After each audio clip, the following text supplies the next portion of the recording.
నేను మిమ్మల్ని లైక్ చేయండి, సబ్స్క్రైబ్ చేయండి అని అడగట్లా. ఈ ఛానల్ నుంచి వచ్చే డబ్బులు కూడా మేము తీసుకోవట్లా. మాకు కావాల్సింది ఒక్కటే, యూట్యూబ్‌లో ఉన్నటువంటి నిజమైన దేశభక్తుల్ని ఏరడం.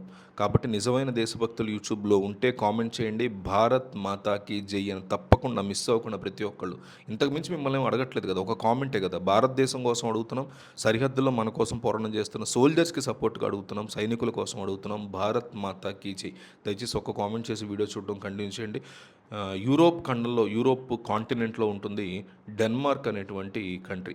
ఈ కంట్రీ ఎట్లా డీల్ చేస్తుంది ఈ అక్రమ చొరబాట్లు అనేది ఒకసారి మనం అబ్జర్వ్ చేస్తే, డెన్మార్క్ ప్రస్తుతం ఒక సంచలన నిర్ణయం తీసుకునేందుకు అడుగులు వేస్తుందని చెప్పుకోవచ్చు.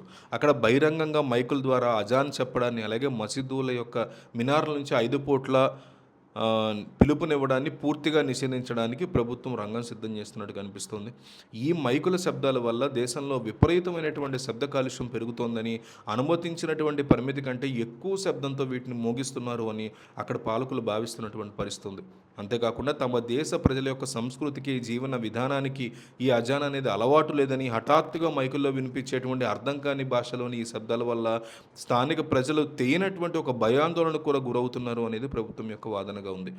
ఈ విషయం మీద త్వరలోనే ఆ దేశ పార్లమెంట్లో చట్టం తీసుకురావడానికి చర్చలు జరగబోతున్నాయి అంటున్నారు. అయితే డెన్మార్క్ ఇలాంటి కఠినమైనటువంటి నిర్ణయాలు తీసుకోవడం అనేది ఇదేమి మొదటిసారి కాదు. వాళ్ళు చాలా స్ట్రాంగ్గా ఉంటారు, ఎప్పుడు స్ట్రిక్ట్గా.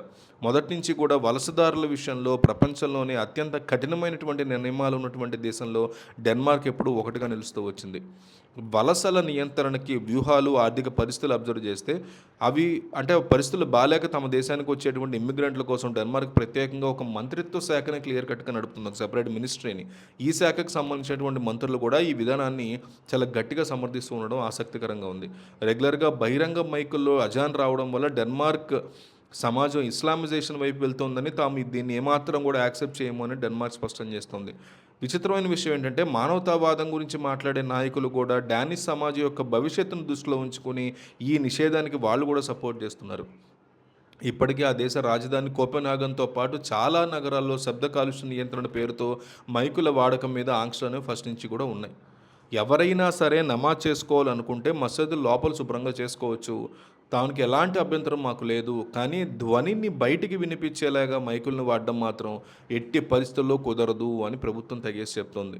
వలసదారుల విషయంలో డెన్మార్క్ ప్రభుత్వం అనుసరిస్తున్నటువంటి విధానాలు అబ్జర్వ్ చేస్తే మిగతా ఐరోపా దేశాలతో పోలిస్తే ఇవి చాలా భిన్నంగా ఉంటాయని చెప్పుకోవచ్చు. ఇతర దేశాల నుంచి వచ్చేటువంటి ముస్లిం వలసదారులు స్థానిక సమాజంతో కడవకుండా ఉండేందుకు వారికి ప్రత్యేకంగా కొన్ని కాలనీస్ను కేటాయించి అక్కడే నివసించాలి అనేటువంటి నిబంధనలు కూడా వాళ్ళు పెట్టడం జరిగింది. అమెరికా లేదా ఇంగ్లాండ్ వంటి దేశాల్లో శరణార్థులుగా వెళితే వారి కుటుంబ పరిణామాన్ని బట్టి ఉచితంగా పెద్ద పెద్ద ఇళ్ళు, ఉచిత రేషను, పెన్షన్లు, స్టైపెండ్లు ఇవన్నీ ఇచ్చేటువంటి సంస్కృతి ఉంది. ఇక్కడ అట్లా లేదు డెన్మార్క్లో. డెన్మార్క్లో ఈ పద్ధతి అసలు పొరపాటును కూడా నడవదు. అక్కడ వచ్చేటువంటి ప్రతి ఒక్కరూ తమ రోజువారీ జీవన ఖర్చుల్ని తామే సొంతంగా భరించుకోవాల్సినటువంటి పరిస్థితి ఉంటుంది. ప్రభుత్వం నుంచి ఎలాంటి ఆర్థిక సహాయాన్ని ఆశించడానికి అనేది వీల్లేదు. అందుకే గతంలో సిరియా, ఇరాక్, లిబియా ఇలాంటి దేశాల నుంచి పెద్ద ఎత్తున శరణార్థులు రావడం అనేది జరుగుతూ ఉన్నప్పుడు అందరికంటే చాలా తక్కువ మందికి కూడా డెన్మార్క్ అనేది ఆశ్రయం కల్పించడం జరిగింది. ప్రస్తుతం డెన్మార్క్ దేశం మొత్తం జనాభా సుమారు 60 లక్షలు మాత్రమే ఉంటుంది. ఈ చిన్న జనాభాలో దాదాపు 2,75,000 మంది ముస్లిమ్స్ ఉన్న పరిస్థితి ఉంది. వీరిలో ఎక్కువ మంది Afghanistan, Syria, Iraq, Morocco, Pakistan ఇలాంటి దేశాల నుంచి వలస వచ్చిన వారు ఎక్కువగా ఉన్నారు.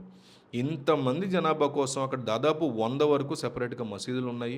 అయితే ఈ మసీదుల యొక్క సంఖ్యకి మీద పెరగకుండా కూడా చూసేందుకు ప్రభుత్వం రకరకాల ఆంక్షలు అయితే విధిస్తోంది.